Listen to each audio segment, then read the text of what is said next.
durante a 4ª Conferência Nacional de Cultura em Brasília, que a manifestação organizada por Jair Bolsonaro é de cidadão que sabe que fez burrice.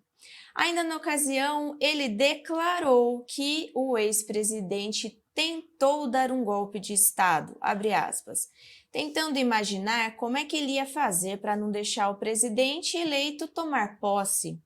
Lula também chamou Bolsonaro de medroso por sua ida aos Estados Unidos no final do seu mandato e classificou os seus eleitores como fascistas. Olha só. A gente ri ou a gente leva a sério?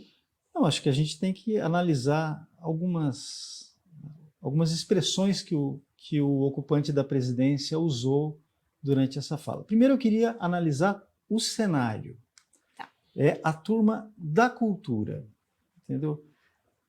Um sujeito como Lula está na presidência, um partido como o PT, hoje, comandar o Brasil, na sua aliança com o STF, isso só é possível quando você destrói a alta cultura de um país. Então, esse é um pressuposto básico. Para a esquerda se consolidar no poder e implantar a ditadura atual, ela precisou destruir toda a base intelectual do país, toda a alta cultura do país. Isso não foi um processo rápido, né? Levou muitos anos, levou cerca de 50 anos, e eles conseguiram destruir a alta cultura brasileira. Restam quem? Mas é aquela história, o espaço ele é ocupado por alguém. Se você destrói a alta cultura, quem é que ocupa esse espaço? A baixa cultura. E são esses que estão aí, né? Os representantes da baixa cultura brasileira, né? Os péssimos escritores, os péssimos pensadores, os péssimos atores, os péssimos músicos, toda essa gente que produz esse lixo cultural todo, né, que é financiado pelo governo, estava presente aí aplaudindo o seu líder, que ele próprio é um exemplo, né, da baixa cultura brasileira. Ele, assim, é o ídolo da baixa cultura brasileira. Representa né? mesmo, Ele, né? ele representa o bezerro de ouro da alta cultura. Quer dizer, peguem o discurso dele, os termos que ele usa. Ele se borrou. Os termos que ele utiliza, né, durante o quer dizer, é uma cultura chula. A cultura do Lula é essa, uma cultura chula, uma cultura tacanha, né, assim, que utiliza esse tipo de linguagem, que é uma linguagem de boteco, né? O que o Lula utiliza, isso aí é uma coisa que tem que ficar bem clara, assim, que as pessoas têm que lembrar sempre, o Lula utiliza uma linguagem de boteco em todos os seus pronunciamentos, principalmente quando ele fala de improviso. Né? Quando esse homem fala de improviso, é uma linguagem de boteco que ele utiliza, tá?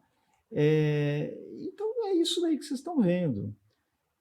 Mais uma vez se prova o seguinte, tudo isso, essa questão do Bolsonaro, é importante, eu já disse várias vezes e repito aqui, para o PT é importante fazer a equivalência moral entre o Bolsonaro e o Lula.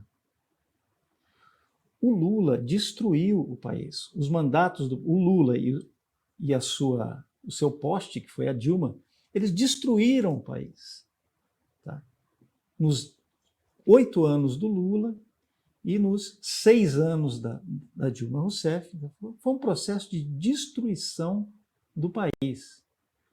De destruição do país por meio da corrupção desenfreada, por meio dos desvios bilionários, né, nas principais estatais brasileiras. Então, por meio da cleptocracia, porque eles só sabem governar assim, através do crime. Então, é o governo do crime que eles instituem. Então, eles precisam... Como é que o sujeito consegue ficar no poder, né, se manter no poder, por meio se ele não fizer a equivalência moral, se ele não disser, olha, na verdade, o bandido é meu oponente, tá? O bandido é o do outro lado, é o meu oponente. Nós somos equivalentes morais. Então, esse homem, ele é incapaz, ele só vai, meus amigos, em ambientes controlados. Isso aí é o típico ambiente controlado. Ali só entra companheiro, entendeu? Ali só entra companheiro, só entra quem tem o crachá mortadela, entendeu? Isso aí é o típico ambiente controlado. O Lula não consegue sair nas ruas do Brasil. Ele é incapaz de sair. Por quê? Porque nas ruas do Brasil está o povo. E o que ele disse, talvez num ato falho durante o seu discurso, é o povo fascista. Ele considera o povo fascista. Esse homem está em guerra contra o povo brasileiro. Ele não suporta, na sua alma atormentada e plena de ressentimento, ele não suporta o fato de que o seu principal oponente é amado pelas pessoas. É amado pelas pessoas e ele atrai multidões. Tá? Multidões que não precisam ser seduzidas por nenhum tipo de verba, tá? Nenhuma perspectiva de favores do governo, nada disso. O oponente do Lula, né, ele atrai, ele envolve as pessoas. Ele é amado pelas pessoas. E por isso que ele precisa ser jogado na prisão. O Lula, eu disse ontem aqui, eu fiz um comentário sobre o ex-presidente Bolsonaro, que ele é o primeiro genocida que não matou ninguém, né? Tá até no nosso Instagram lá, tá? E no final eu falei, ele vai ser preso por crime de pensamento. E é isso, ele vai ser preso por crime de pensamento. Sabe qual é o pensamento dele? Ele disse, olha, não, vocês do Exército aí, você comandante do Exército, não tire as pessoas que estão nos quartéis, porque as manifestações nos quartéis são legítimas. As pessoas que estão lá estão se manifestando legitimamente. Então elas não têm que ser retiradas de lá. Isso não tem que existir. Ele vai ser condenado por isso. E eu falei isso e até algumas pessoas que gostam do Bolsonaro ficaram, não, o Briguet, ele passou para o outro lado, ele é um esquerdista disfarçado.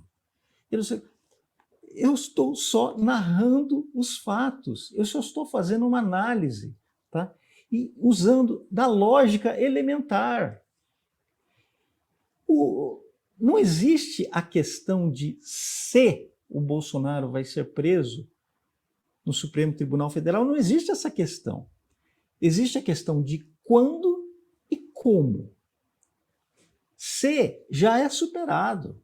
Eles estão discutindo lá, o Moraes e o Barroso estão discutindo se o placar vai ser de 5-0 por uma das turmas, né, do Supremo, ou vai ser de 9-2 no pleno, né, no plenário do Supremo, de 9-2, porque aí votariam contra a prisão do Bolsonaro os dois ministros que foram escolhidos pelo Bolsonaro, o Nunes Marques e o Mendonça, que, aliás, são cúmplices também de tudo isso, porque eles são cúmplices dos abusos que estão acontecendo lá no STF.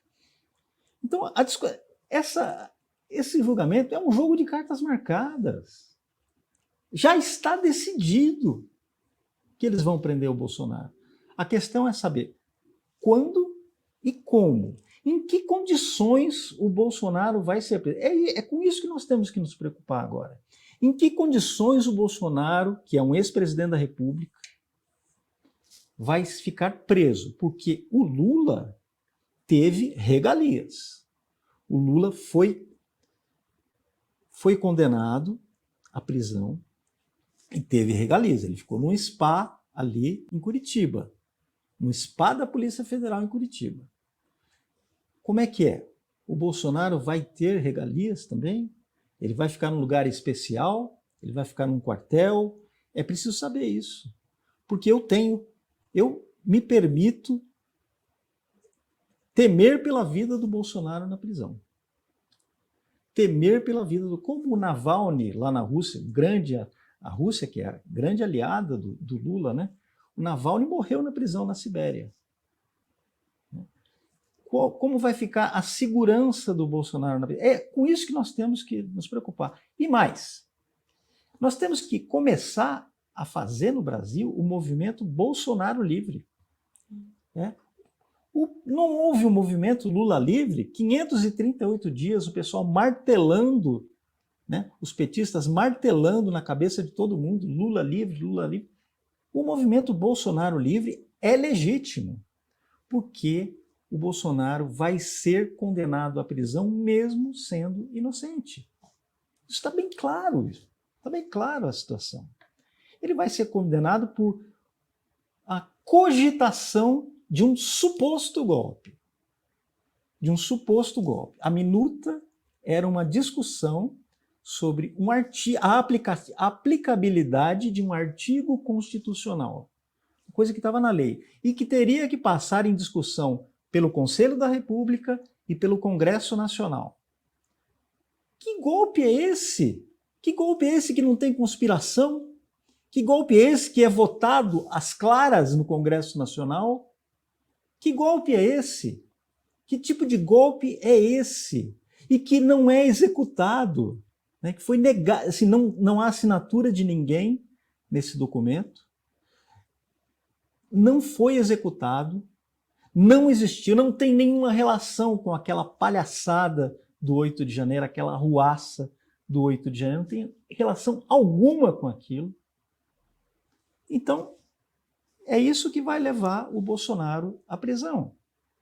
Mas agora o país tem que começar a pensar, porque esse homem, eles vão prender o único homem que mobiliza a população no Brasil. Você pode gostar ou não dele, eu já disse isso várias vezes. Não interessa se você gosta ou não do Bolsonaro, ele mobiliza milhões de pessoas. E essas milhões de pessoas, elas estão sendo criminalizadas pelo Lula. É assim que ele vê o povo brasileiro, é o povo fascista. Quem não vota nele, quem não diz amém a ele, quem não o idolatra, ele considera fascista. Ele exige isso, ele quer, é o que ele mais quer, no fundo daquele coração ressentido, tudo que o Lula quer mais é o amor das pessoas, mas isso ele não vai ter, ele não consegue, porque ele não consegue comprar isso.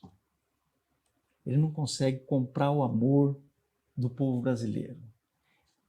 Dessa prisão, dessa condenação, o Lula jamais vai se livrar. Dessa condenação. O Lula hoje está preso. Está preso dentro do seu palácio e dentro dos seus ambientes controlados. Tá? Ele só fala para os companheiros. Então, ele é um prisioneiro. O Lula continua sendo um prisioneiro de si mesmo. E ele nunca vai conquistar aquilo que ele tanto deseja, que é o amor do povo brasileiro. O pessoal confunde, eu acho, Brigui, uma leitura de cenário, uma análise né? Com uma torcida, entre aspas. E não é torcida, é justamente uma leitura, uma análise... E em que você sabe exatamente como agem as pessoas, do que elas são constituídas, principalmente Briguei aqui, ou todos os nossos analistas do BSM, com conhecimento histórico, vendo o passo a passo sendo repetido.